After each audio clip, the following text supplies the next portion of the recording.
Hello बच्चों, आज मैं आपको पढ़ाने जा रही हूँ आपकी कक्षा का पाठ 14 आर्यभट्ट।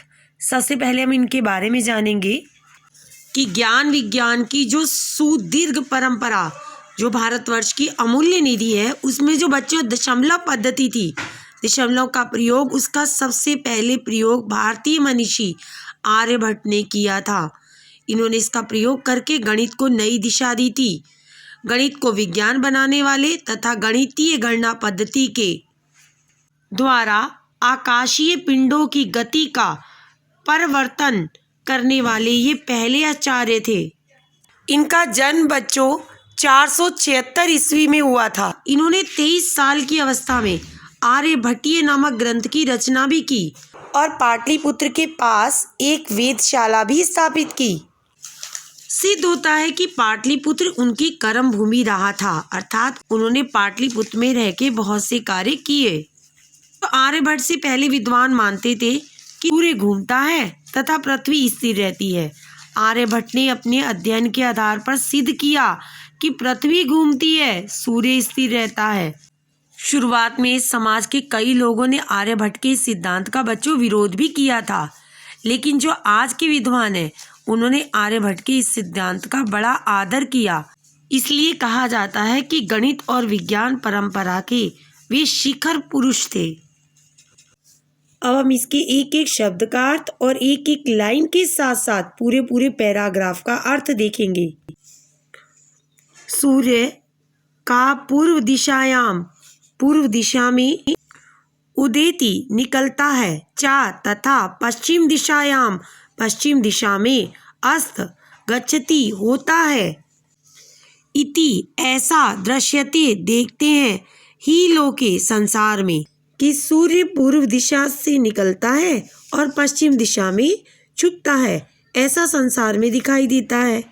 परंतु अनेन इससे अवबोध्यमस्ति, यह नहीं समझना चाहिए यत सूर्यो कि सूर्य गतिशील है, परंतु इससे यह नहीं समझना चाहिए कि सूर्य गतिशील है। सूर्य अचलः, सूर्य स्थिर है, चा और पृथ्वी गतिशील है, या स्वाकीय अक्षय यामिस, जो स्वाकीय मिस अपनी दूरी पर घूर्णयति घूमती है, इति संप्राप्तम सिद्धांता, यह सिद्धांत सुस्थापिता अब भली प्रकार से स्थापित हो चुका है। सूर्य स्थित है और पृथ्वी गतिशील है जो अपनी दूरी पर घूमती है, यह सिद्धांत अब भली प्रकार से स्थापित हो चुका है। सिद्धांतो अयम, यह सिद्धांत ये जिनके द्वारा प्रथमेन सर्वप्रथम परिवर्तित किया गया, सामिस वह महान गणितज्ञ, गणित के ज्ञाता, ज्योतिषी आर्यभट्ट आसीत थे। यह सिद्धांत जिनके द्वारा सर्वप्रथम परिवर्तित किया गया, वे महान गणितज्ञ ज्योतिर्विद आर्यभट्ट थे। पृथ्वी स्थिर है, इति इस परंपरा से प्रचलित प्राप्त रूढ़ि रिवाज का तेन उन्होंने प्रत्यादिशता खंडन किया। उन्होंने पृथ्वी स्थिर है इस परंपरा से प्रचलित प्रथा रीति रिवाज का खंडन किया। तीन, उन्होंने उदाहरण दिया कि गतिशीलायाम चलती नौकायाम, नौका पर उपविष्टः बैठे हुए मानवः व्यक्ति को नौका नाव स्थिर अनुभव होती है, चा तथा पदार्थों को गतिशील अवगच्छति समझता है। उन्होंने पृथ्वी स्थिर है इस परंपरा से प्राप्त रिवाजों का खंडन किया। उन्होंने उदाहरण दिया कि चलती नौका पर बैठे हुए व्यक्ति को नाव स्थिर अनुभव होती है तथा अन्य पदार्थों को वह गतिशील समझता है। एवमेव इस प्रकार गतिशील पृथ्वी अव्यवस्थित पर स्थित मानव पृथ्वी को स्थिर अनुभव करता है।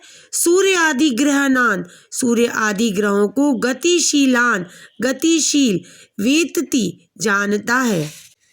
इसी प्रकार गतिशील पृथ्वी पर स्थित मानव पृथ्वी को स्थिर अनुभव करता है तथा सूर्य आदि ग्रहों को गतिशील जानता है। पूरे पैराग्राफ का एक साथ अर्थ देखेंगे। 476 तमे इस्ताबदे 476 ईस्वी सन में आर्यभट्ट ने जन्म लबवा अनिति लिया। तेनेव ऐसा विरचिते उनके द्वारा ही विरचित लिखा गया है। आर्यभट्टी इति अस्मिन् इस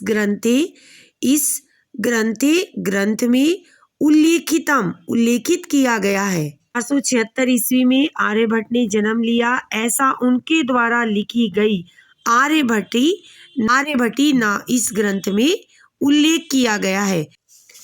ग्रंथोऽयं यह ग्रंथ तेन उनके द्वारा त्रयोविंशति तमे 23 वर्ष की वयसी अवस्था में विरचिता रचा गया। यह ग्रंथ उनके द्वारा 23 वर्ष की अवस्था में लिखा गया।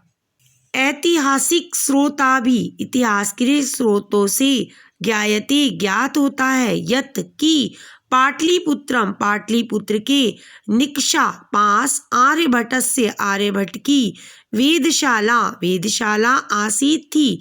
इतिहास के स्रोतों से ज्ञात होता है कि पाटलिपुत्र के पास आर्यभट्ट की वेदशाला थी।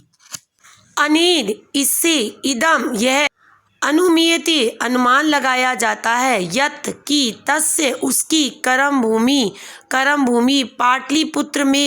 पाटलिपुत्र ही आसीत थी।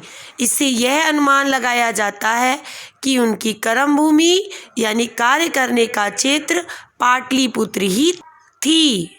पूरे पैराग्राफ का अर्थ देखेंगे।